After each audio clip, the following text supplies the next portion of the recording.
look, we have not had a woman president in the United States. And when you listen to the rhetoric that is happening on one side, it's really a hearken to whatever make America great again means. But it's this idea that women are subservient, that women shouldn't have bodily autonomy, right? The assault on abortion rights is really an assault on women's ability to manage our own health care, that women who don't have children and a husband are useless and have no purpose and nothing to live for. These are things that are coming out of the other side. There's a real sexism and a real patriarchy that are still part of the undercurrent of our society, whether we like it or not, right? Whether we want to admit it or not.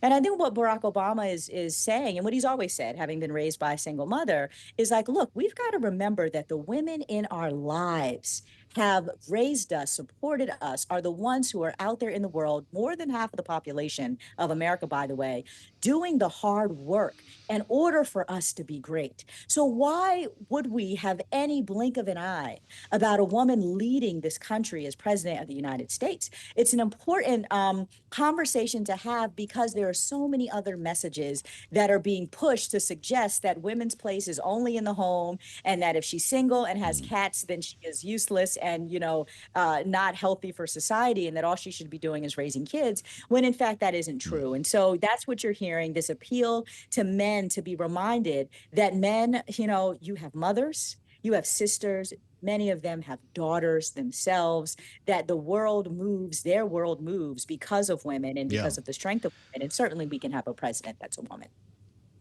Well, look at the Trump strategy here. This is, I mentioned the battle for the bros. This is Politico writing. They refer to the Nelk boys. Producer James had to tell me who that was.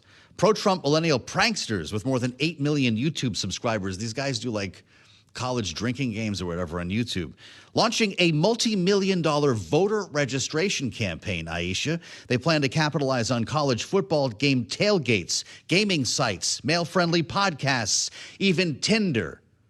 And another podcast I can't even read on the air. He's going for broke on this. What's Kamala Harris doing?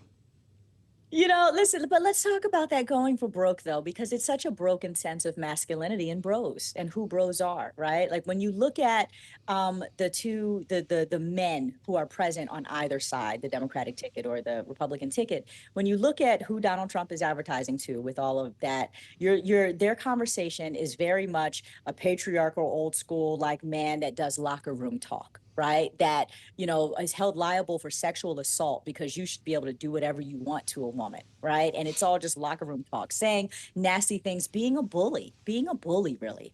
On the other side, you've got Doug, Kamala's husband, right? Who's a kind, compassionate guy, who's a father figure. You've got Governor Waltz, Coach Waltz, who is a veteran, and also a coach and a teacher and tender and kindness. So I think that this idea of a bro is really something that's on the ballot right now. The definition of a bro is it Ted Lasso, who is a kind, compassionate football guy, right? But someone who is I don't tender think and that's who they mean. it's not who they mean. And that's the thing that's going to be on the ballot is this. Do we want a small segment of the population that still thinks that we should have locker room talk and be bullies and nasty, and that's who they're appealing to? Or do we believe that like men are decent, kind, respectful, wholesome humans, right? We'll see how that plays out. But that's who they're going after with those ads for sure, is that small segment of the bully population of bros.